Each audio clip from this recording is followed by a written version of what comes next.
Wait. There it goes. Okay.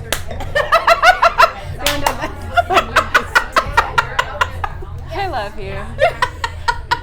Okay, that's a perfect way to start it. Oh my god. It's like time never stood It's still. like we didn't have the last 3 months apart. Cheers. What's this? Welcome to season 3. I'm delayed. Okay, before we start, quick apologies. Yeah, well, I missed you guys. I haven't seen anybody in so long. I've been kind of hiding. Yeah, we have to come and find her. Take her out to the basement. You have to come and drink with me to find me. What a shock. So, as you know, in the last few episodes of season 2, I was a little busy buying a building, opening a bar, all that kind of fun stuff. But I have now been open for 2.5 weeks.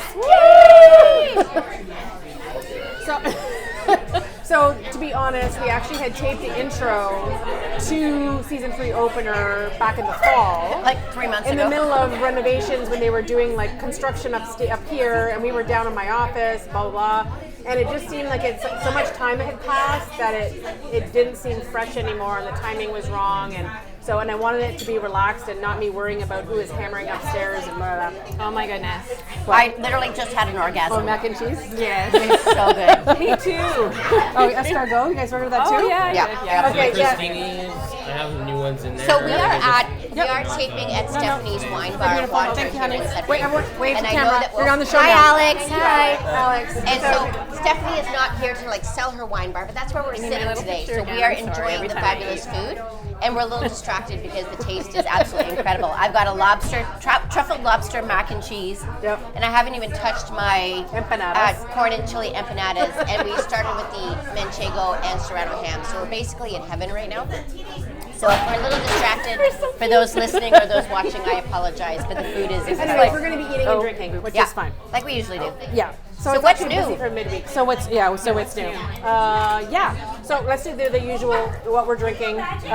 So in December, after we taped the original thing, in the middle of construction, I did still manage to sneak away for about a week, and I was in Argentina. So I did Buenos Aires and Mendoza. And even though I didn't get to this particular winery, I found that a lot of times we were going to all of these parrillas, which are the like steakhouses in Argentina. Every time I went there, I kept seeing the same wine on there, and we ordered it quite a bit. And before I went to Argentina, I have to admit that I never really ordered a lot of Malbecs. I found them too... ones that we get here, too heavy, too jammy, like too sweet, like too heavy. Too something. Yeah, they're just too much. I like lighter, complex wines. But I noticed that once I was down there, that it depending on where the Malbec is grown and who's making it, and if it's using a blend, it actually softens. So I tended to start ordering blends, and Norm followed suit. So now we like blends. So this is the Clos de Siete. I'll actually put the link in the show notes for those of you who are here in Ontario. You can get it here. But it's a blend of Malbec, Cabernet Sauvignon. But it's a softer version of an Argentinian wine. It's not the those big jammy teeth stainers, because Malbec is known for its inky color. It kind of stains the teeth and whatever. But it's got like a nice it's got a full flavor without the sweetness. Correct. And it like feels like you say soft in your mouth, like it just goes down and it's really a good well. food wine. So that's one of the reasons I like it, where it's it goes over really well. Normally with my truffled mac, normally with my truffled mac, I'd be all over give me sparkling wine with my truffled mac, but this blend is really nice with it. Yeah, it's not bad. So you get a little fruitiness. It's bringing out like the cheesy richness of it. Stuff in it. Yeah. Okay. All right. So for 2020. So here's the plan of how it's going to work. So we started off many moons ago, basically taping every week. Yeah. And then we said, okay, we're going to tape every week. And then we were taping other things, plus specials, plus live shows. And with our lives and schedules, it was always tricky to do that. So now it's going to be, we're still going to tape as often as we can, but every time there's an episode ready, we'll just upload it. And I'm finding a lot of the podcasts that I listen to now, they're all doing the same thing, where it's not necessarily a standard format, unless it's a daily one, right? Like, the New York Times daily, whatever, that kind of thing. Those ones which are daily, but all the rest of them, there's quite a few of them that are just, they have an episode ready that they worked on, they upload it. And I think that will make it a little bit more, I hate to use the word organic, but it's just organic. That's a hipster word, right? Yes, I think it's because I think we said we're like struggling to find 52 topics and constantly trying to reinvent the wheel and be new. Whereas if we don't have that pressure on us, we've talked about kind of maybe having 12 topics or something like that, but having something that we can commit to, but then have these other shows pop up. Like I've had a couple of people that say, I'd love to come and talk to you. Well, instead of having to get us all together, I can go and have a conversation with them, and we'll do a show on whatever they're interested in when it comes to food, wine, or travel. So it gives you guys like a different kind of a perspective to what we're doing and takes some of the pressure off of us of trying to balance our day jobs, our night jobs. You know, I still have kids at home. And then I can just edit on my pseudo days off. Well, I'm not going to start. She doesn't actually have days off. She lives here. But yeah, but it's not a bad place to live. No. And I got a great team. Yeah. So they've been sort of supporting me, which is lovely. So it turned out that a lot of the clips that we had originally taped are perfect for this time of year. So it actually works well with our lives and stuff now. So Stacy gave us a little demo right from her home kitchen. I know, it's so scary looking though. It's very cute. She didn't even want to go on camera though. I wouldn't then. It's like she's never been on camera before. I haven't even seen it. I can't wait to see it. I'm going to watch it when you watch it. Oh, okay. That's awesome. You can all make funny remarks about my elements.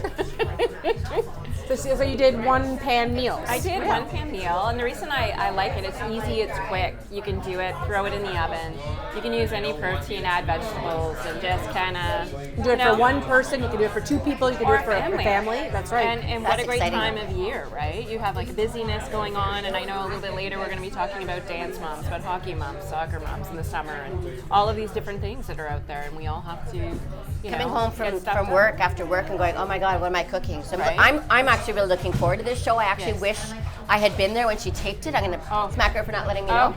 But like as a mom of two busy teenagers, that's the kind of stuff we're looking for. My Instant Pot is like, we should almost do a show just on Instant Pot because we should actually, because I've been doing with my Instant Pot. I bought one Pot for Alex and Bree for Christmas last year.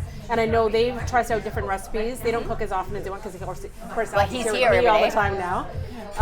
But they do like to cook at home, and they have little dinner parties and stuff once in a while. And especially on the weekends, they like to make a bunch of stuff for the week. Okay. So they've been using it off and on. But I've never actually used it myself, and I'm curious to see because I've always been addicted to my slow cooker. That's what I was just going to say. Is it so like I'm wondering? I'm telling you guys this is happening live on the show. I'm having you guys to my house for dinner. Okay. And I'm going to make you an Instant Pot meal. Yes. And then we're going to talk about it. Okay. Let's do that in my dining room. Okay. So we're going to do that. We're going to do the same. So stay tuned for the upcoming episode about the Instant Pot. Yes. At Cynthia's house. I have a question. Should we do the same meal in a slow cooker and see what happens? Well, it depends because not all the meals that I do in the Instant Pot. Like for example, I do like a half turkey breast. Oh.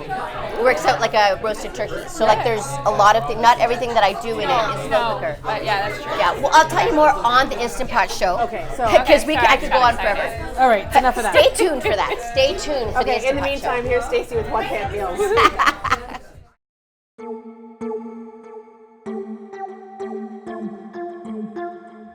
Hi there, it's Stacy from Flying for Flavors. How are you all doing today? Welcome to my kitchen. I'm not going to show you right now because it's kind of crazy in here. I just wanted to talk to you and show you the process of doing a simple one-pan meal, whether it's for someone who's eating by themselves, 2 people, 3 people, or a full family of 5 to 8. It's an easy process to do, and it's simple. First of all, I usually just get a cookie sheet. I line it with parchment paper, as you see here. I spray the parchment paper, and then I just chop up certain vegetables, whatever you like. I use celery, onions, some carrots, and season them how you choose. I just grabbed a bag of the baby carrots because it's simple, it's easy. You can use the regular ones if you want. You'll notice maybe I actually sometimes cheat. I nuke stuff ahead of time so that it actually gets done quicker. And then you pick a protein of choice to center in the middle, and I'll show you in a second what I've done. I've chosen chicken thighs. I've marinated them a little bit in olive oil and my choice of spice, which is anything that I can grab from the cupboard, from jerk spice to Montreal chicken spice to paprika, smoked paprika with a little bit of maple syrup on it. I do anything and everything, and throw them on the pan and into the oven. I'll show you in a second after the pan is ready. So as you can see, I've aligned the sides of the pan with little mini carrots, a variety of different mini potatoes, some onions, some celery, and as I said, I nuke some of this so I can have a quicker dinner, easier. I cook for more than one night, sometimes 3 to 4, depending on what my schedule is coming up. I've put some spices on the chicken. I've put olive oil all over the pan, and I've set my oven for 425. Some people have different temperatures for chicken, but that's the one I use.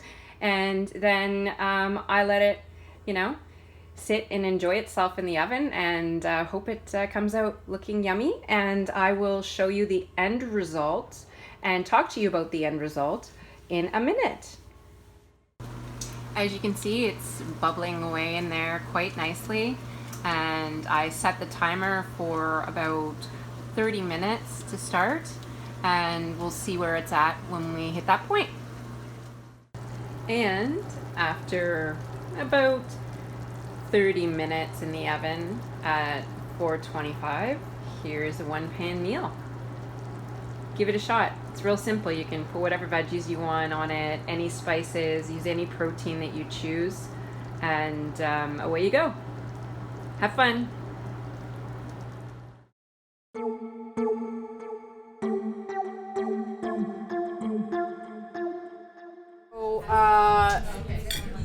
Before I do a really bad segue into the mom's video that Cynthia did, but I get a lot of moms here, which is great. We were talking about it. I'm not surprised. I get swim moms.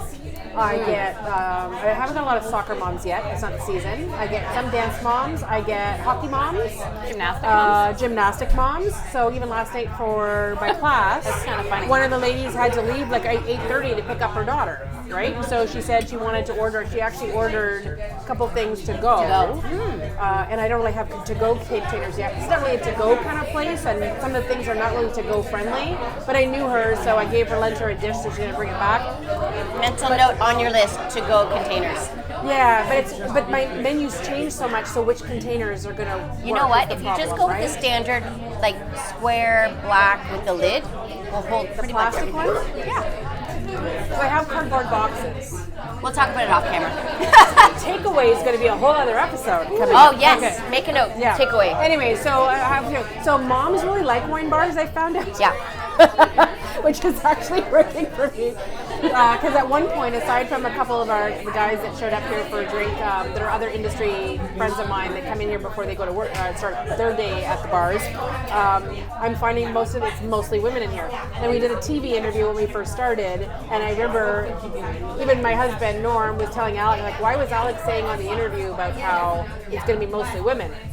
And he goes, well, the guys going to, yeah, guys like wine, but it's going to be a women. It's like ladies coming together. I have a bunch of ladies that come in older ladies come in after bridge. And definitely, I brought a theater mom friend of mine here last week, and she walked in and she was like, I'm at home. And to have that feeling is so cool. But anyways, yeah. Anyway, okay, enough about your wine bar. Okay. All right.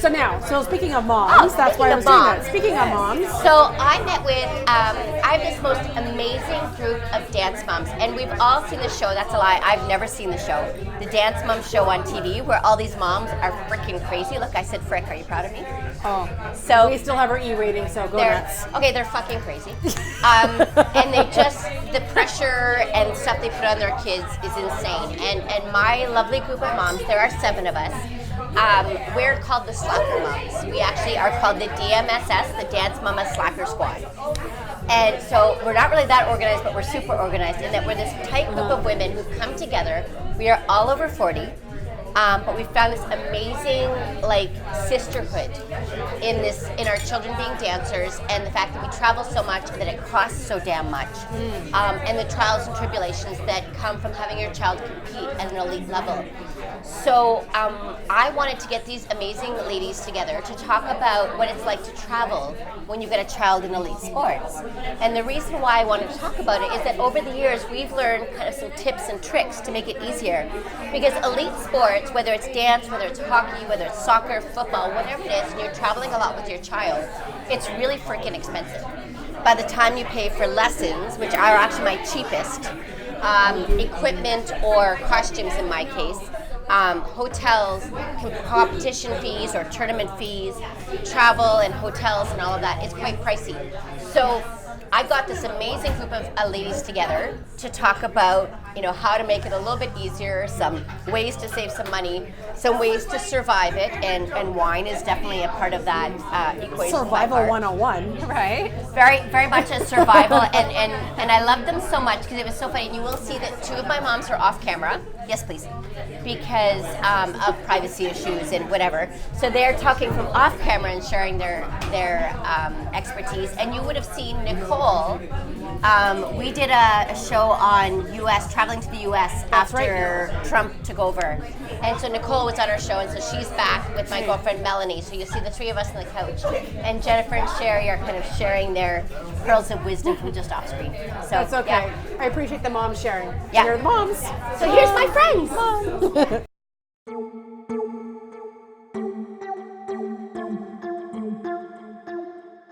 Okay, so anyway, so the reason why I wanted to get these ladies in the room is because we do a lot of traveling for. Look at so I'm gonna laugh. You're gonna hear some random voices because two of my beautiful friends, bless them, and I respect them, are not comfortable on camera. So you're gonna hear some disembodied voices here and there. I keep telling them that if I ever actually watched our show, I would never actually appear on it. But we're gonna think that I'm very thankful that they're here and letting us come and play with them today and letting me have my camera. Mel didn't have a choice; she had no idea. She just showed up. And but so yes, if you hear some disembodied voices, that's because a few of my friends are not on camera, and that's super cool. So anyways, the reason why we're here today is I wanted to talk about traveling for our kids' competition. We've got a couple of the kids in the room as well too. So as I say kids, I'm looking at them going, "This is what we do for our children." Because when we travel with our kids for competition, it's very, very different than if we travel, with our spouse or even with our family on family vacation. As Nicole's already nodding her head. So before we get fully into it, I want to explain who these people are around me, and I'll just use first names. So I've got Sherry in the corner, I've got Jen over here you can't see, and then the visible folks are Nicole, and me, and Melanie. So our kids dance together, and a few of our kids also play hockey together. So I wanted to really bring some folks together so we could talk about not just the dance side of things, because that's really limiting, but I think it's pretty similar when you travel for hockey as well too, except it's in the winter versus in the spring.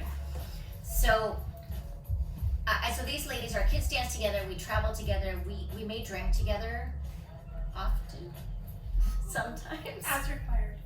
As required, so often. All of our kids, so is your youngest over, is he 10 yet? He's 10, yes. Yeah, so they're all over 10. Most of ours are in their teens now. Yours are all in their teens? Yep, preteen. Preteen, not quite a teen yet. So we've been at it for a while. I thought you were talking about Grace. Well, yeah, so you have a sibling and she's the teenager. So that lends its own kind of drama to traveling with our kids as well when they hit the teen years. But one of the things that what I really wanted to hammer on or talk about were things that venues can do to make our lives easier, and tips and tricks that we figured out to survive it. Okay, fine, I'll go first. What's the first question? So first question is, let's talk about things that don't work when we're traveling with our kids for sports. I have a big one. I'll lead off with one. And Yeah, you guys lead wanna off jump one. in. I got a few. We were at a resort this past year. It was the first time we stayed at this resort. And how many kids did you say are at a dance competition? Like 1,000? Easy. Easy, 1,000 kids, maybe Sherry would know. 800 families. Sherry knows all of our stats. So I should also share that 987. These are their rankings. I should share that we are not the dance moms that you see on that TV show. We are the slacker dance moms. We have one mom who knows all the things and keeps us all informed. Yeah. And the rest of us just fake it as we go. We have all the other skills. Yeah. I I bring the I do the alcohol. meat buns. Yeah. I bring the alcohol. Oh, and the braids. I do braids. Yeah. I sew. You do so, yes. So do I. Yes, I should actually. Can I share the photo of Nicole sewing the cummerbund from last year? Yeah, sure. Nicole handmade a cummerbund while we were drinking last year for my son to go on stage for ballet, and it was like The night rock before. star moment. The night before. Rock star moment. Anyways, so at this particular resort, so my beef is they had one restaurant for 1,000 kids, say 700 families to eat out of.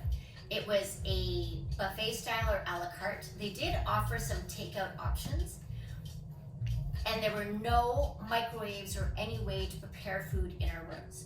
So when you're traveling with your family of, usually it's just myself and my son, or often we're families of 4, and you've got 20 minutes between numbers all day, you do not have time to go to a takeout restaurant or go to a sit-down restaurant, especially one restaurant that services the entire resort. So that was my big pet peeve, was either offering more than one friggin' restaurant or giving us the option to prepare stuff or keep stuff in our room. That was a big beef for me. How's that for you guys? I think not having a bar fridge and a microwave in a room is Insane. insane. I need a microwave, but I need also a bar fridge. So, like you said, you've got 20 minutes, you gotta feed some kids on the fly. You need And the something kids- to prep. The And it kids needs are to be quality food. So something healthy other than just pizza french for fries. 3 days. It's Yeah. not, even if your kid would enjoy that, mine wouldn't.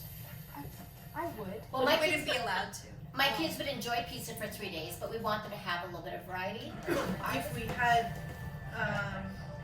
like you said, where they provide healthy food, included in the cost, include the buffet, and have it at the venue. Could you imagine? Wow, so like in the cost of the competition. In the cost of the competition. How much would we bitch about comp fees going up though? I don't know that A we lot. notice. Because we have A lot. Because we've got one competition that costs more, and we bitch about the fees every year, but we get free photos in it. When I think about the extra, Yes. Yes, If I you like don't the know free you're paying photos. it, it's incorporated into the price, you tend to complain a little bit less. you know, and I think that if we're again, so it depends on budget wise for parents as well too. Like at this resort one where we only had the resort restaurant, we didn't eat the restaurant the entire time. We drove down the street and we were 5 minutes from the city that had like A&W and Walmart and all kinds of other things we could pick up, either some fresh food or some fast food. Just But they could incorporate it into the price where they would have like, you almost get like a meal ticket almost, where you can use it towards like, say like a fresh sandwich, whatever, and have that on site. So when you are running between competitions, you just give your ticket, grab your sandwich. It's incorporated in the price, but you don't feel like you're paying for it, if that makes sense. interesting. And we've been to one venue at least that had microwaves in common spaces. Yes. So if you don't wanna put a microwave in every room because you don't wanna interfere with your restaurant profits, I can very respect that as a random, though. business person, but having the microwave in the common areas was really helpful. Well, here's the other thing as well. If nothing else, but to heat up a heat pack for injured dancers. For injured dancers, Yeah. absolutely. Yeah, that was one hotel in Toronto that they had that where you could go down to the lobby and they had like a common area microwave. That came in helpful. They came to be helpful. But this day and age, every room should have a microwave. I don't understand what the big deal is. Well, Fire like Jen safety. said, Jen said it's 100%. I would put money on it that it's to keep people eating there versus bringing their own food or getting it from elsewhere and warming it up. That it's a money making initiative. It backfired certainly with our dance competition because most of us just went off site Yeah, to go brought and in get food. food or ordered pizza. Or had our own barbecue. Yeah, Or we in did that. or in my case, for that venue where there was the one restaurant, Georgia and I planned all of our meals for things that we would be okay to eat cold. Yeah. And so we had a weekend of, And I'm like usually very fussy. I don't like chicken cold, pizza cold, anything like that. I was at one competition in Niagara a couple of years ago, and I had to stay at the venue for 5 full nights, not leaving.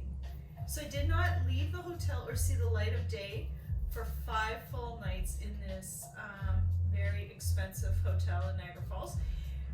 Mind you, by day 2, I realized that I would take advantage and order takeout so Yeah. that I wouldn't necessarily have to pay the tipping fee and bring it into my room and already have it kind of set up. And I was very strategic on how I ordered my food so that I could order potentially cold food and then the leftovers I wouldn't have to heat meetups. So 5 full days, top-notch hotel. I remember And exactly that one.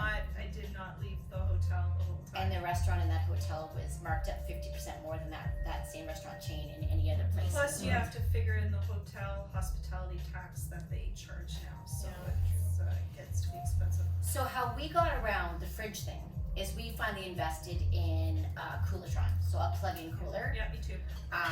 Worth every penny. I think it cost me $100, maybe $150. But we take that to every competition now. We plug into our lighter in the car, and then we get into the hotel and we plug it in. It keeps your food 20 degrees colder than the room. So typically that would be around like 0 to 4 degrees, which is where your fridge should be at. And that's made a huge difference for us traveling. And I think you I know have why. one. I've had I have one one. for years. Yeah. Sometimes it works better than The fridge. Yes. 100% of the Yeah, time. unless you put it on wrong and you put it on the starts wart. to You put it on the wart and you don't know why your room smells like garlic. That would be We did that once. smell. Oh yeah, and Why it's like is this not bubbling, getting cold? bubbling in my cooler. Oh, there we go. But there's the flip side. Really do that. Who needed a microwave, really? There's the flip side. Starts out as a fridge, ends up as a microwave. Live and learn. Learn Oh from my us. God. So, you guys mentioned common areas earlier, and I don't think there's a parent out there who has ever gone on a hockey tournament or a dance competition or lacrosse or whatever it is you travel for with your child and has not been kicked out of the hallway. Mhm. I'm like, I have been. We've been threatened to be kicked out of a hotel altogether. I've never been kicked out of a hallway. That's because you're so well behaved, Jennifer. Don't start with me. I'm also in bed by 9. That's true. So, Right. when I was at, was it Nationals this year? No, the same resort that I didn't like, coincidentally, had this big open space, and we actually coordinated with the security guards and said to them, we would like to get together and hang out as a group. Is there a space we can go where you're not going to kick us in? And they actually showed us this open area that was just past our hallway, in between the rooms and the space where we were competing. And I think that was probably one of our best nights, to see so many people from different teams come together and have some drinks, have some food, and sing some songs, and we had a really good time. So, is it just, I don't think it's just my experience that it's a pain in the ass when we go to these places, because half of it is there for your kids and half of it, quite frankly, is surviving it with your friends who are in the same boat. And why we love this group of ladies so much, we actually are missing a couple tonight, but why we love this group of ladies so much is that we support each other through this craziness and the stress of these experiences with our kids.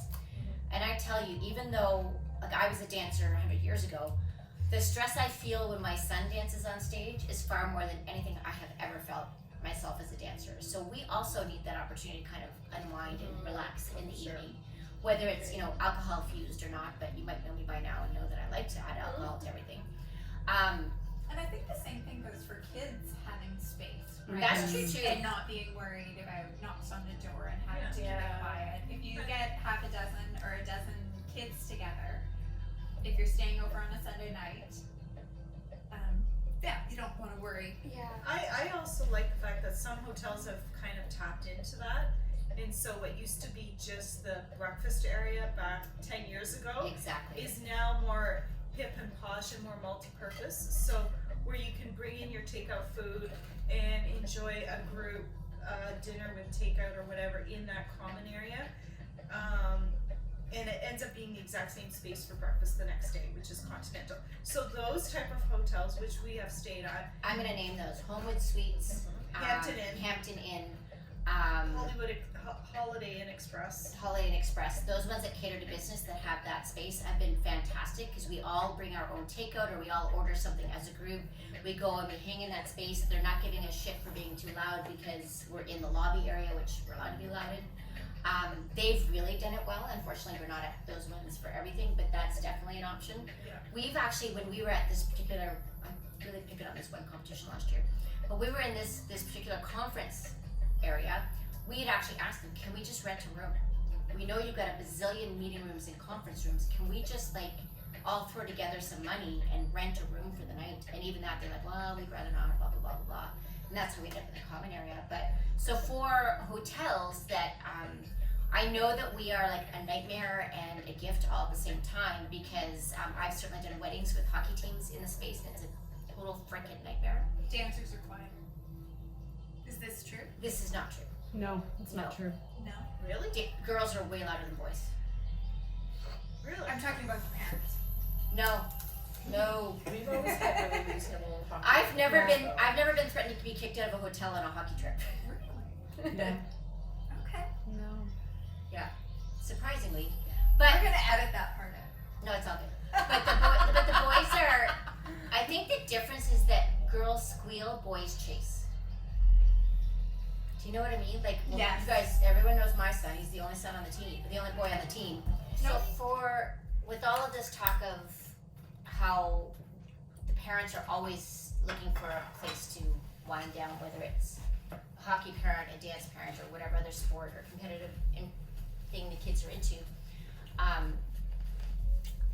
if the hospitality industry, so hotels and venues, I think even if they would offer, X amount of dollars for a room, so like let's say, 'cause I feel like our studio, if we all I had to chip in like $10 or something like that, but then we can all gather in a room at night.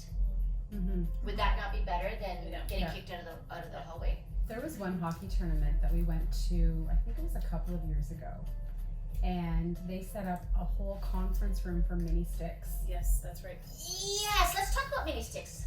Yeah, they set up a whole conference room for mini sticks, and then each team had their own hockey equipment room, so that you didn't have to bring the stinky hockey equipment into the hotel room. Yeah. The Nice. ironic part of that's the same hotel that I feel that has the negative aspects too. Is it I don't not? think so. No, this one was in Sioux. Okay, I thought that they also did that in that particular. Well, that hotel has so many the one that I'm talking about, the resort, has so many damn rooms. Like, Mm-hmm. there's no reason not to. Sorry, you were talking about the Sioux. Yeah. Okay. So, for those who are not in Canada, can you explain what mini sticks? What is when you say they set a room aside for mini sticks? I know what that means, but what does that mean? It's mini sticks. And they play hockey. Do you want to be on camera for this? This is a conversation. Do you want to expand? So mini sticks are literally just these little tiny sticks that the kids play. They just play hockey. Is that what they play when they're not playing hockey? Yeah. Yeah. I just got rid of 2 the other day. I could have given them to I just got rid of like 10 of them because Caleb used to play hockey, so he had 5 or 6 I mini didn't even know sticks it was around a the house. thing. And Yeah. I got rid of 2 nets and a whole bunch of sticks the other day. Yeah. Huge. That's what they You do can when they're- also use them to beat on your brother. If I Or remember my sister. nephews. I don't think my daughter ever picked up on that. No. No, my nephews. Yeah. Definitely. Yeah, No, so, but yeah, you're so right. what they did is talking about so that this. all the noise was in the basement of the hotel. It didn't disturb anybody, That was amazing. and kids from all different teams got to meet one another That's and cool. bond and play together. Well, And then So wouldn't that be great if they had a Just dance same floor where just everybody could just jam out? So all the dancers, especially the ones that are like over 12, their curfew is a little bit higher up, in timing, and they could just jam out. So would they? No, they'd be sitting in the corner just With their phones. with their phones. You got that right. That same Sorry, it's hotel true. that Sherry's You know talking it's about also took all of our hockey equipment. We weren't allowed to bring the hockey equipment in our room. We had to store it in these big conference rooms, which was fine by Yeah. me. and each team had their Every own. team had their own conference And then room. what we did was we also had a big pizza party That's right. Yeah, we in did. that room. With the smell of the equipment? No, you didn't but smell it. You didn't No, smell You it. start to get immune to Your the kids smell, I might think. be too young as well too. Maybe that's. Maybe. When my son quit hockey, was just at the stage when the equipment was starting to smell, and I was religious about it. Like we laid it out every time we came home, aired it out. And I saw like a laugh at your son set it up, and a dead body in the basement. We were, but by that end, like I want to say he was 11 or 12. Those dressing rooms were ripe, ripe. So the idea of offering these these conference rooms or open spaces for hockey equipment to be stored is amazing, because you really don't want to sleep with the smell of hockey equipment next to you. No, It's it like was no awesome. smell I have ever smelled in my life. Yeah, we weren't allowed to bring the hockey equipment into our room at all. We're not allowed to. That's smart though, because again, like they only have to deal with the stinking X amount of rooms versus the entire hotel. That's a really good idea. I like it when competitions offer little kits that emergency kits. So say you need something in emergency, those the people organizing the venue can offer it to you at like almost, I think it's free if anything. It's just there. Like a You need toothbrush, it. you mean? No, like I mean Like sewing kits? or you know, dance you need a related. sewing kit, or you need a safety pin, or you need a double-sided tape, or whatever you may need. Have you seen that? Yeah, they have them. You go to the main counter of the people organizing it, and you say, Oh, I know what you're "Do saying. you Okay. have a safety pin?" And they're Tights. like, tights or whatever. They're like, Shoes. "Yeah, let's just see what we got in our little safety have kit." no idea. Is that the venue or is that That was the That's- competition That's itself. the competition itself where they That's set that up, which I love. That was That's really amazing. We even had shoes at that one. Shoes, Wow. tights. I think they had eyelashes. They had all these little kits, everything. Yeah. I could do all that stuff. Please no. Okay, let's talk about eyelashes just for a second. For those who are not familiar with the dance world, I am so lucky to have a child with a penis who dances. Sorry, we're not gonna. Mel has never seen our show. We actually have a segment called "What the Actual Fuck," Okay. which is my segment that I started. Vault. Is that the segment right now? So one of our little ones in the corner over here just knows that if Auntie Sherry or Auntie Cynthia are around, the F word's gonna be flying. So anytime our show I'm on it, we tend to get an E rating because of my mouth. To the point where, because there's so many what the actual fucks out in the world, that's just what we do. So yeah, so penis is fair game compared to fuck and everything else. Okay. Okay, so what was it? Oh yeah, so I have a child who dances with a penis. So I have a boy. Are you Every time I say penis, you guys are like, No, because you say he dances. It's a boy. We know it's a boy. He dances with a penis makes me really. My visual is frightful right now. Like, was it the last part or something? My visual is. We're gonna be watching. Was it a solo? Was it a duet?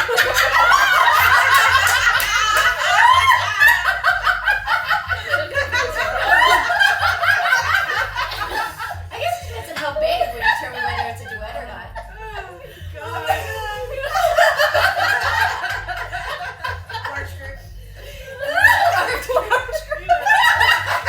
Extended line.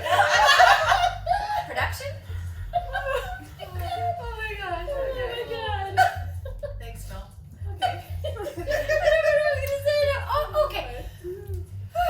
Cynthia has a boy child. I have a boy child. And so having a male dancer as compared to a female dancer, we have a lot less that we have to prepare because my son is not required to wear makeup. My son's costumes tend to be a little more like mainstream clothing than some of the sparkly, spangly costumes the girls are wearing. And he does not need to do, oh, I got a little from the corner. And he does not need to do eyelashes. Yeah. So would anyone like to share about Excuse how fun me. it is to put eyelashes on your child? Excuse me, I've got to interrupt.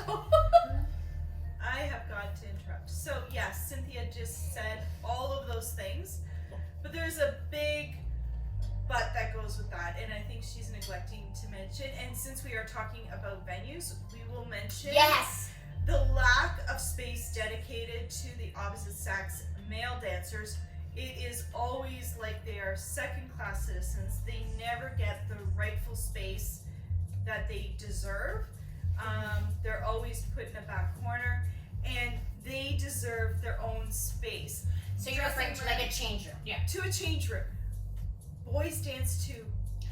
Hashtag boys dance too. And therefore they need their own dedicated space, and we've come across many competitions where they have family change rooms, they have female change But rooms. family change rooms are only for dads to go in with their daughters. That's right. And they don't have This is our plight. they don't have dedicated spaces for male, and if they are, it's small, it's puny, Or it has second windows thing. with no curtains. Windows with no curtains.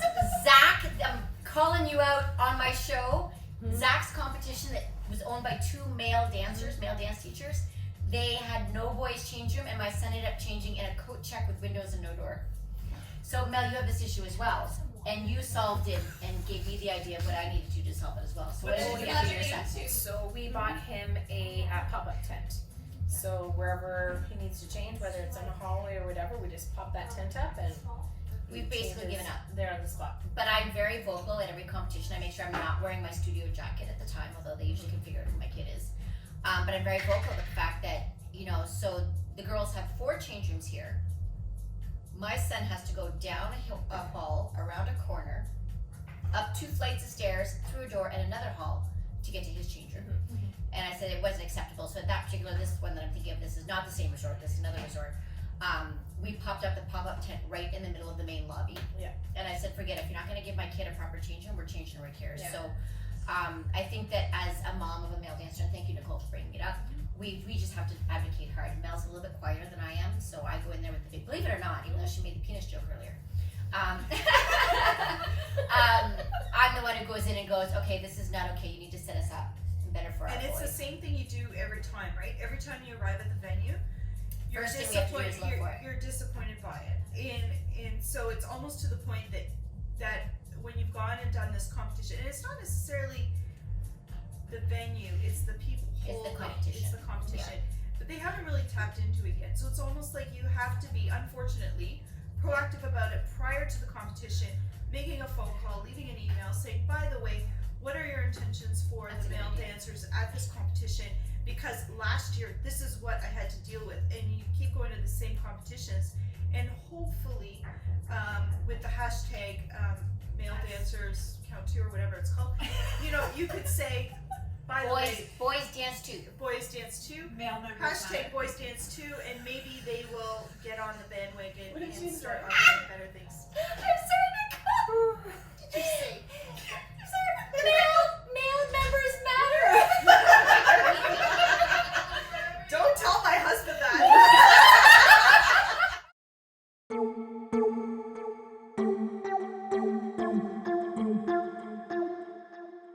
So you talked earlier about things that venues are doing and competitions are doing that are helpful, and things that aren't working for us, like not having the ability to make our own food, having limited food options, not having a space to go afterwards to wind down. And so the interesting thing is that with that one, I've been kicked out of more hallways than I can count, but I've also stayed in hotels and been kept up half the night by other people. I'm like, who's kicking them out when I get kicked out every time? But anyways, so I want.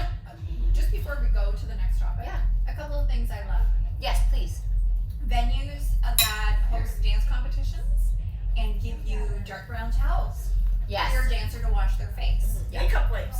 Makeup wipes. Unlimited numbers of towels, because generally you're stacking, if it's a parent and a dancer, you're partnering with another parent with 1 or 2 dancers. Rooms are full, towels are precious. So very much appreciate that. Appreciate On the hotel's perspective, giving white towels to take makeup off, they're getting stained. But by providing us with black or brown towels, you don't have to worry about staining. Or makeup wipes. yes. Both are appreciated. Also great flexibility about when they will clean your room, change your stuff, recognizing that depending on where your room is, if you're competing at the venue, that you often have to do quick changes in your room, right? Late checkouts. Late checkouts. Please Love, offer more late checkouts. love the 4 p.m. And why checkout is on a that Sunday. important to us, ladies? Why are late checkouts important to us?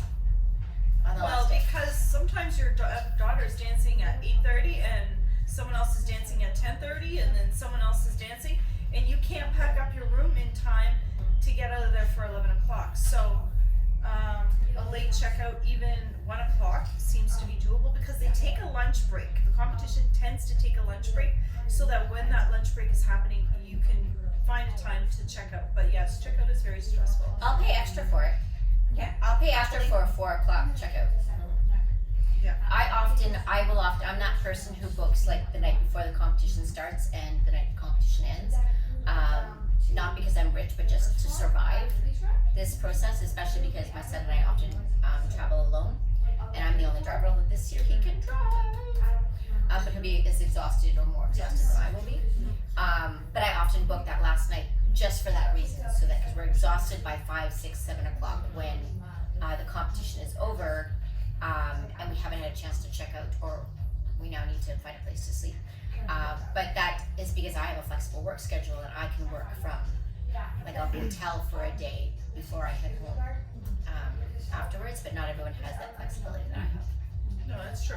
And I don't, we talked earlier about bringing coolers on, right? And trying to minimize your cost and have quick But then access you need a place to plug in your to phone. healthy food. And so now I've learned if I'm checking out of a hotel at 6:30 on Sunday morning, because my child needs to be there for 7 and is dancing until 7 p.m. at night, I've now learned to bring my Coolitron in if there's space in the change room to plug it in.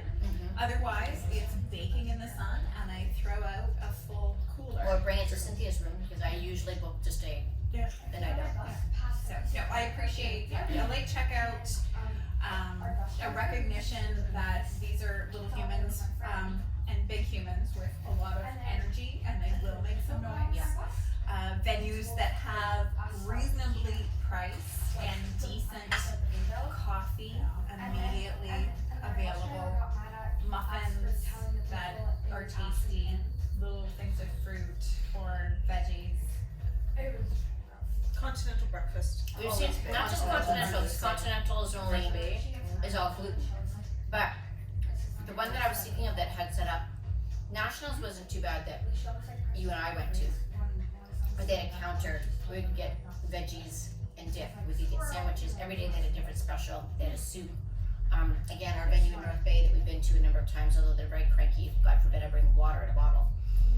But again, they have hot dogs, pizza, all that kind of stuff, but they also have, again, the veggies and hummus or dip and that kind of thing. So and I get it, having worked in the hospitality arena, that, doing muffins and croissants and stuff is cheap. So here's the other thing. I know you want to make money off of us, but damn, when I'm charged $6 for a hot dog, that's a little extreme. So let's also, because what's going to happen is that we're just not going to buy the hot dog at your establishment. We're going to go to A&W and get one for $3 or wherever else down the street. So recognizing so that even though it seems like competitive dance or hockey parents must have lots of money because they spend so much on their kids to fulfill their passion, that's why we're all broke and we drink in each other's living rooms as opposed to going to bars, because we spend all of our money. Like most of us here have a second job or additional income, whether it's direct sales. I have my wedding business. My wedding business literally pays for my son's competitive dance, and that's pretty sobering when we look at that. So just because we pay a lot for our kids' passion doesn't mean that we're rich. So consider some have your stuff that I know everyone needs to make a profit as a business owner, I get that, but have some stuff that's also relatively affordable for those who are like spending every penny for our kids to kind of pursue their passion. So on that note, how do we survive it? What do we do to survive traveling with our kids for these week on end? Like we've got 4 competitions this year, so there's literally 4 almost weeks, 3 to 5 days that we're traveling with our kids. You travel with multiple kids. You travel with multiple kids. You did do multiple this year? Yeah. So I don't tend to bring my daughter because my daughter doesn't cope well with all the focus being on my son. So it tends to be just my son and I. So anyway, what I was trying to say is some of the coping things that we've tried to do in the past is try to do room share. So probably one of our best things that we've picked up on is getting the biggest room possible and sharing it with as many people as we possibly can. So as many families, and if it has a kitchenette and has the option of cooking a meal, we've taken advantage of doing this family planning group meal kind of thing, which I personally am in love with. So the fact that one parent is in charge of cooking for 11 people for one night, and then the next one it's another 11 people, is so much better than each individual family trying to figure out what they're going to cook for their one child or their two children, as opposed to every night, as opposed to just worrying about taking care of everybody for the whole night. I think it's been so great. So Caleb did the tacos. I was saying, my son actually, he picked a meal that he actually cooked for all of us one night, because he And was it like, was I want 11 to stay people. with everyone, so that, he said, and for me to make it easier for everyone to stay in this space, like, I'm going to cook dinner for everyone. And he did. He went back and cooked dinner for all of us one night. And The famous chili. the famous The famous chili, rigatoni, Mel's Bites. So all these things. It didn't take long, in my opinion, for those meals to become tradition or almost expected, because they were so loved by the kids. They ate the food. It's good. It's nutritious. It's not half-assed, and it kind of made everybody feel like a family gathering around and in a busy schedule, right? Some people are Just come going. and go, eat, yeah. So there are some amazing venues out there, and hotels that give you that opportunity to do that. Unfortunately, so many hotels only gear towards 2 double beds and no room to even think about Rack and rolls. No room for rack rack and rolls or rolls hockey bags. or a pot or anything. Like for me, my problem is I have a family of 5. So to share a hotel in downtown Toronto that could sleep 5 is pretty impossible unless you want to pay a mint. It just doesn't come by easily. So usually one of my children is sleeping on the floor, which when you really put it in perspective is not great. So, but you know, we try to make the best of it and go from there. So one thing we've done, so our experience has been a little bit different until the last year or so. With again, my son being, and I say only boy, I'm not discounting, so we've got another little friend in the room who's an amazing young man who dances. But my son, primarily because he's so much older than our friend Gabe here, has been very isolated from the group a lot. So sharing was not really an option. The girls were at a weird kind of age that they didn't really want a boy in the room, those kinds of things. And we respected that, we got that. So he and I did a lot on our own. And what we have done in the past, we're doing actually this year, because we've got a downtown Toronto competition, which we've all looked at the hotel room and vomited. So we went on Airbnb, and we've talked about Airbnb on the show quite a bit. And we did for this particular competition, because we're going to be in Toronto for about four days or so. By booking an Airbnb, we actually have 2 bedrooms and a couch. So we're able to do that. And I've said to all these ladies around, I'm like, well, you know what, guys, we can do meals a couple nights of the week because we have a full kitchen, kind of thing. And I'm hoping they take advantage of it. Hint, hint, no. But you're right, finding that group and finding ways to kind of share the burden is a really important thing to surviving these weekends or these trips.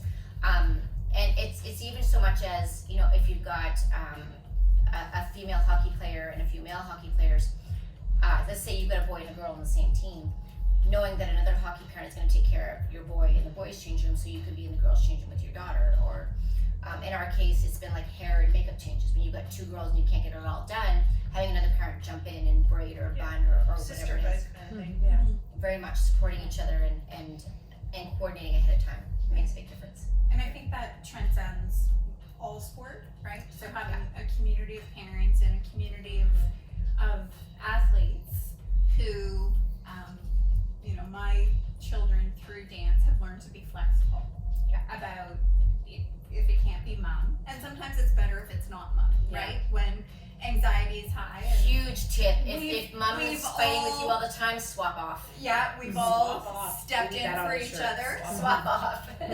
Swap off. Yeah, we've all stepped in for each other because you don't often see your own anxiety with your child. But you know, you all have been able to help me And vice versa. any number of times, and vice versa. So yeah, no, having a community makes a huge difference. That and being organized. Where there's a struggle with developing a community, because my son has been a competitive dancer now for 5 or 6 years. We found our community last year. But finding ways, being okay with not staying with the other crew in order to make it more affordable.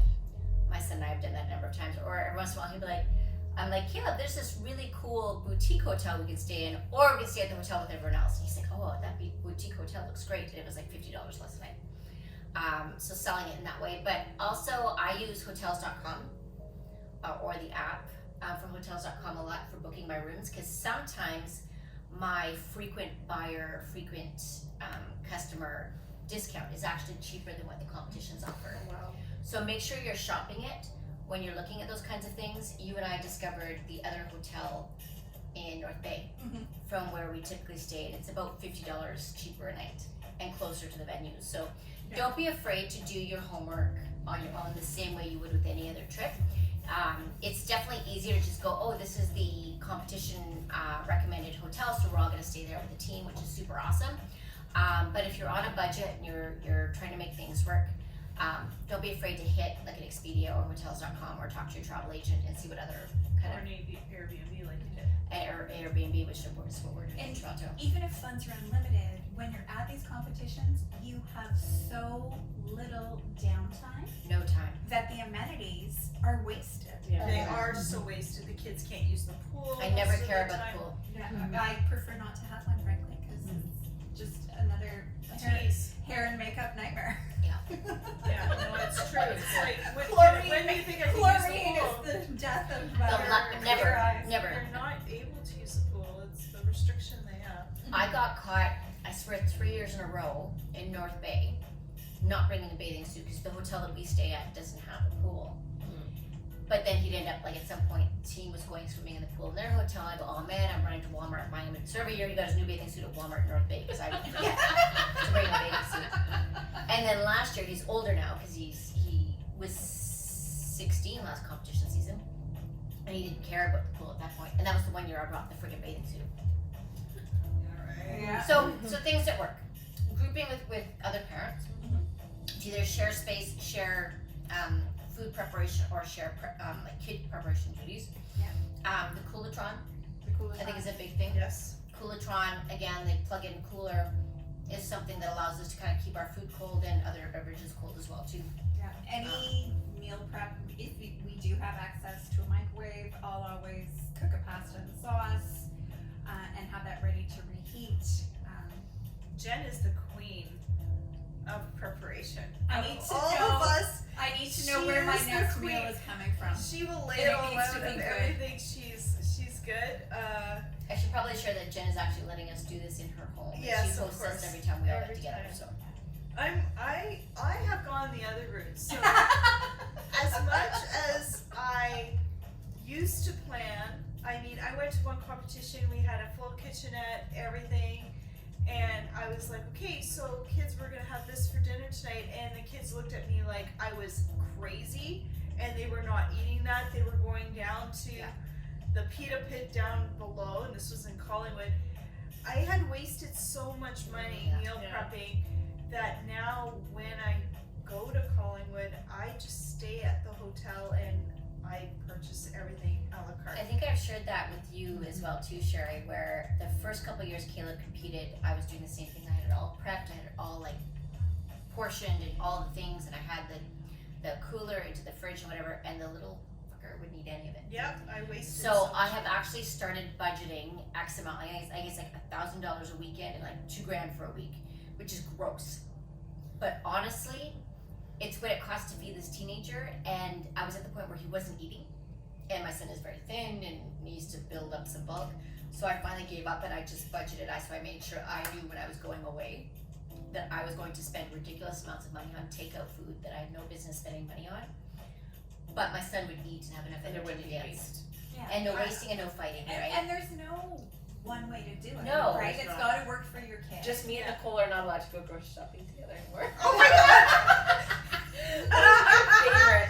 It was Tell the awesome. story. Tell the story. I don't know the Well, story. me, Nicole, and the kids went grocery shopping. This would have been Deerhurst. Yes. So we decided to go grocery shopping. You guys were on. We were on breakfast grocery shopping or duty. something.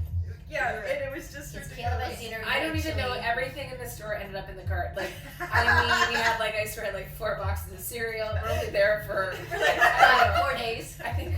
I think we were doing our week's grocery shopping for the competition. We took so much food home. So much food. I remember like, that, but yeah, there was tons of food. We had, There was even shoes in the cart. Like, there was everything.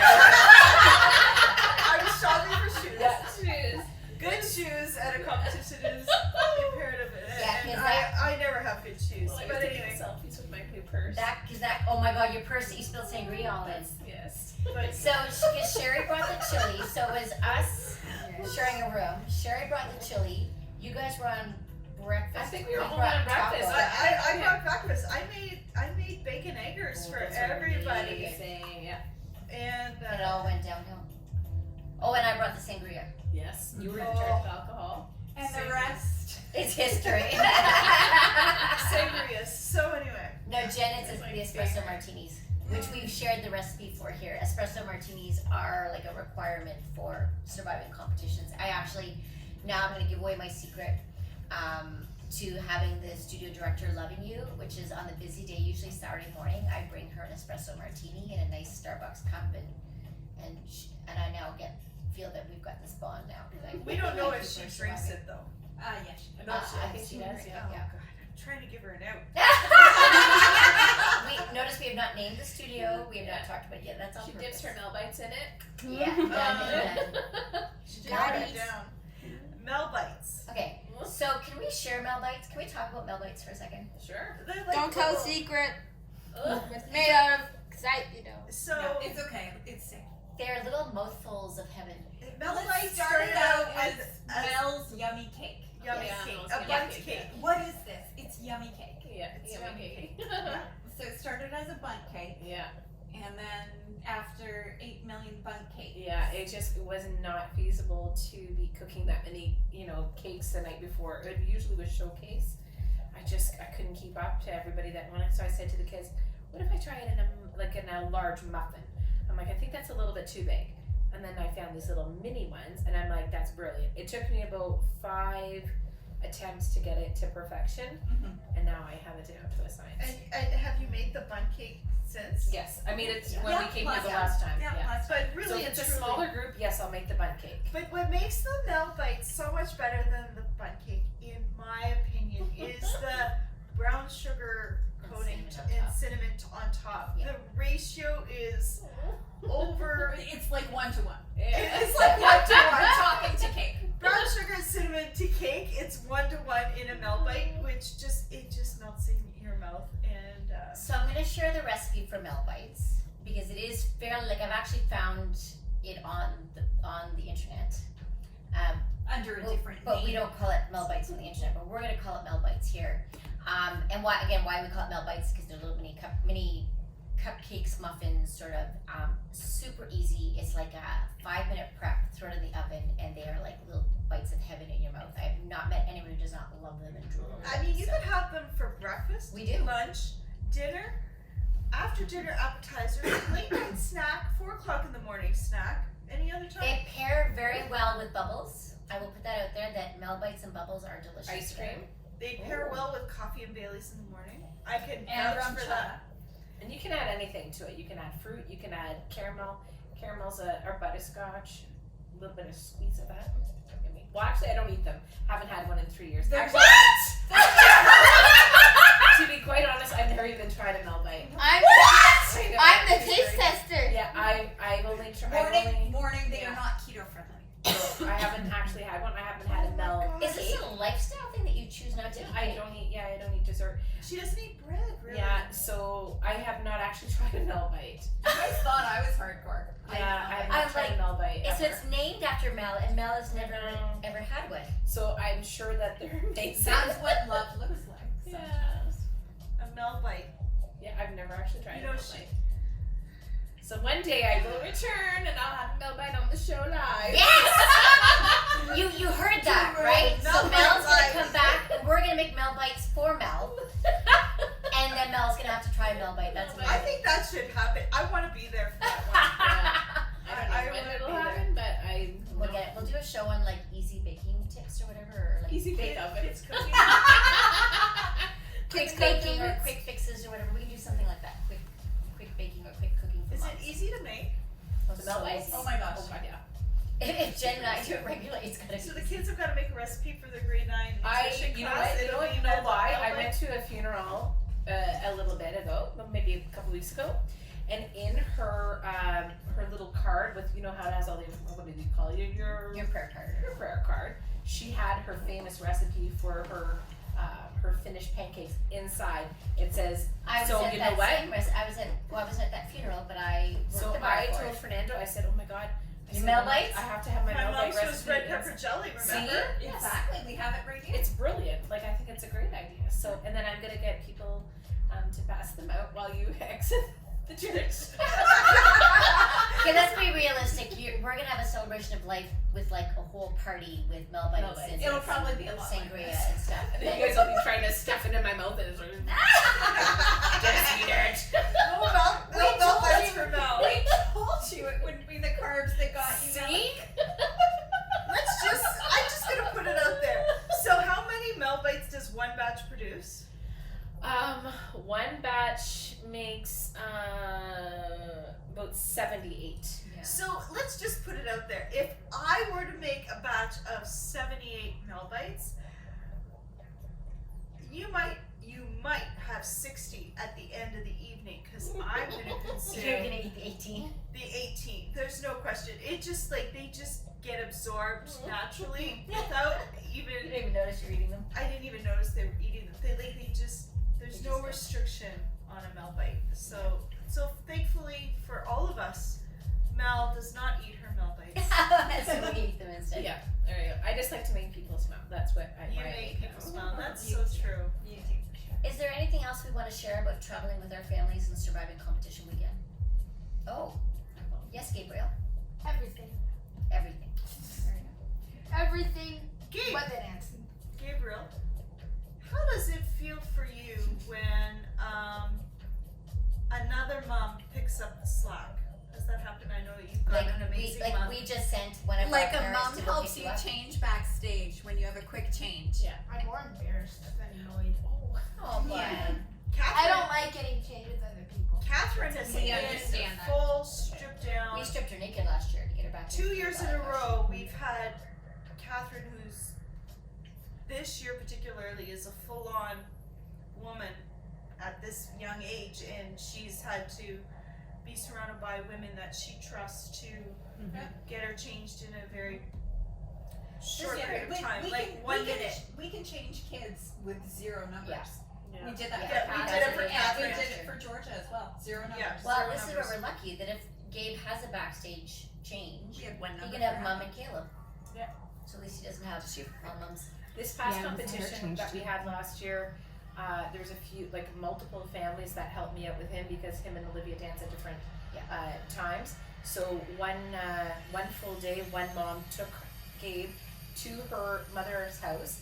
This was in Toronto or what have you. He spent the whole day there. Oh, nice. Another mom took him for the day swimming, just because the time, so he's not sitting in, the auditorium or wherever we are for hours on end. And he's still a little bit too young where I don't feel comfortable leaving him in the room by himself. Yeah. So everybody's really kind of helped out and said, I'll take him, I'll help him, what have you. And same with Olivia, like it's, everybody works together as a team. And and we do the same kind of thing for hockey too, you know what I mean? We do a lot of dinners together, or like your son can come in our room for a while and just, everybody just helps each other out, and it's so helpful. It's like last recital when one of our moms had to go away for work. Yeah. And Oh, left yes. whatever. So she had her 2 girls, her husband took one, and we all kind of banded together to take the other to make sure they had what they needed. So there's no question that community is really important, and making connections with the folks around you to lean on each other. And as moms, I'm going to put it out there that's really hard to lean on other moms sometimes. You're looking at a whole lot of like type A moms around this circle. But being able to rely on each other and the 2 that are not on camera are grinning at each other. So there's the type A ones I'm talking about. Well, there's type A and then there's tiger. Right? We do have a tiger mom among our. We had like a tiger and cougar and panther. Pussycat. But yeah, so I want to thank my moms who are on the couch today for letting me invade our space, which is usually a safe space where we let all of it go. But I really That'll appreciate be after hours. this. too. Yeah, once we turn, wait till you hear. Oh, you won't hear what happens after hours. But this show has That's been. when Sherry speaks. That's the best part is how quiet Sherry has been this whole hour. She's not even saying yes, she's just nodding. It's clear. I don't even know who this one is. It's just like quiet cat.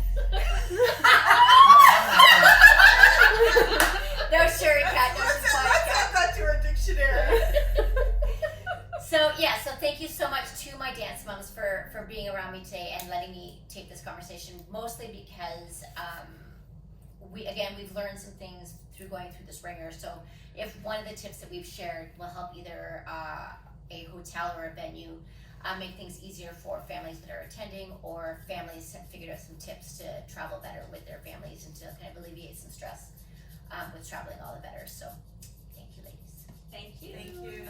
Sure.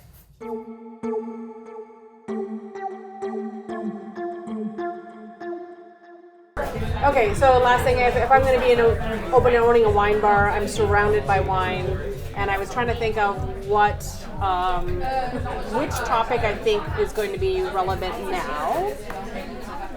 And I was thinking that I was surprised at how much I didn't have to push port when I opened this bar, which was surprising to me because I've tried doing port classes in the past. Mm-hmm. I hesitated on even doing a whole show on port because it's something that if people who know it and love it, and then there's people who have never had it, know nothing about it, and seem to have no desire to learn about it.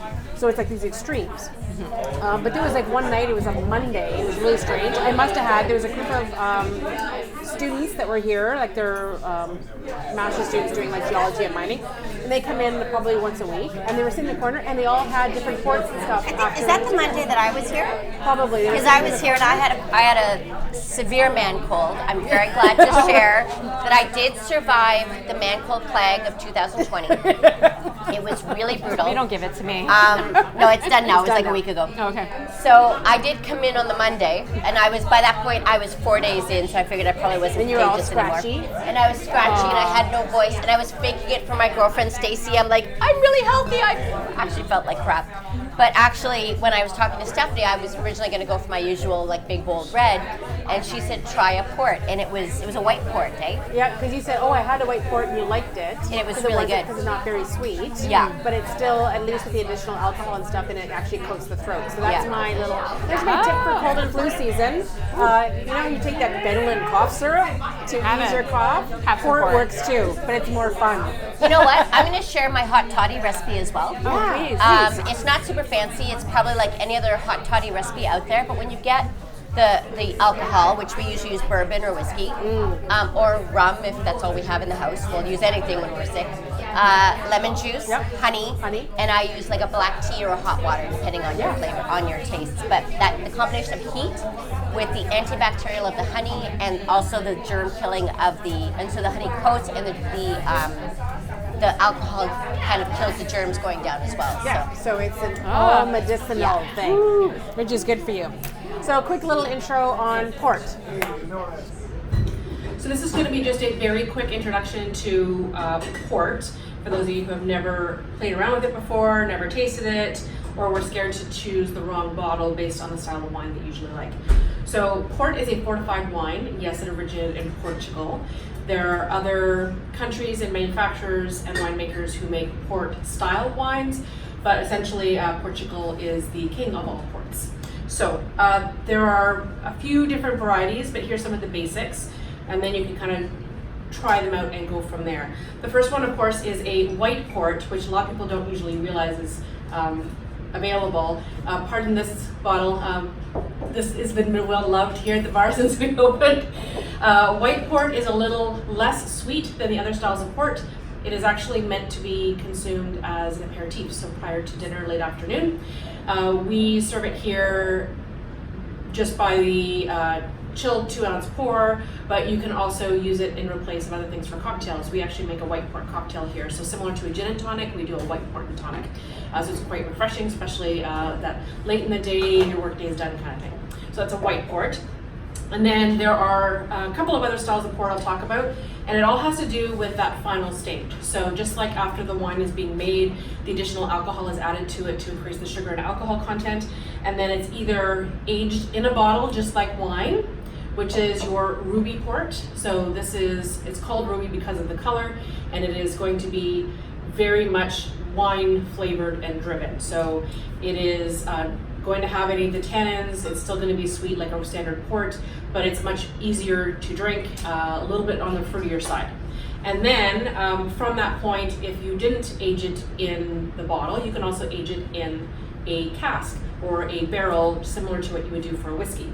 So those ones were going to be what they call the tawny ports. So it may not say tawny port on there, but you may have to look at the back of the bottle, but you usually see the word tawny, and that just means that the color is more of that tawny color that you would get from something that ages in a barrel. So it's that brown tinge to the red.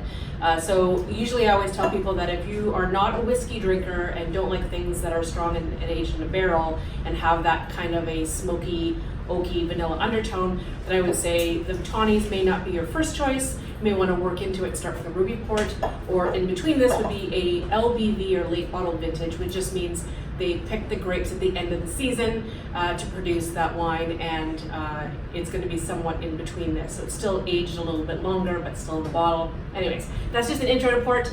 So hopefully over these next couple of months you can, next time you go into the liquor store here in Ontario, the LCBO, and they're not overly expensive, so you can just find it in the fortified wine section and take a bottle and open it up and have it with your next cheese plate. Great way to kick off the weekend. As I mentioned at the beginning of the show, we're going to do live shows again. So if I'm you're excited. So we're going to start off for this next season and do them here in Sudbury before we start going on the road again, because I kind of need to be here to monitor my new baby. So we're going to do them in here. So I have a little more control. We're going to do our live shows at home. We're going to do our live shows at home, our new home. So, the first date's going to be Monday, March 23rd here in Sudbury at 7 p.m. Tickets are now available on the Facebook page for Flying for Flavor, or at the link in the show notes. And then you'll be able to come here. Of course, we're only going to have about 25 to 30 tickets available. It's a hot small ticket place. and limited space. And stay tuned, because you'll see little posts going on about whatever little games Cynthia's got cooking, or other little themes that we're going to be doing. Fun. And of course, your ticket price touches on who's entering to come into the live event. But there's always prizes and stuff for giveaway. I have a stockpile of stuff waiting to go downstairs. I was going to say the same thing. I still have a stockpile of some Flying for Flavor stuff so I many put away. cool things ready to go. So I have, so we have a bunch of prizes. So we'll have games and stuff going on. You'll get to learn something in the process, and of course, there'll always be food and wine, right? Food and wine. Okay, that's what we do. Well, wine or drinks. It'll probably be wine. I don't really have a lot of drinks here. We could do cocktails. We could do wine-based cocktails. There we go. We could do That'd be wine-based so many cocktails fun in March. things. Yeah. Just show people that you don't have to just have wine on its own, and you can do wine-based cocktails. That would be fun. We're doing So we're going to do wine-based cocktails.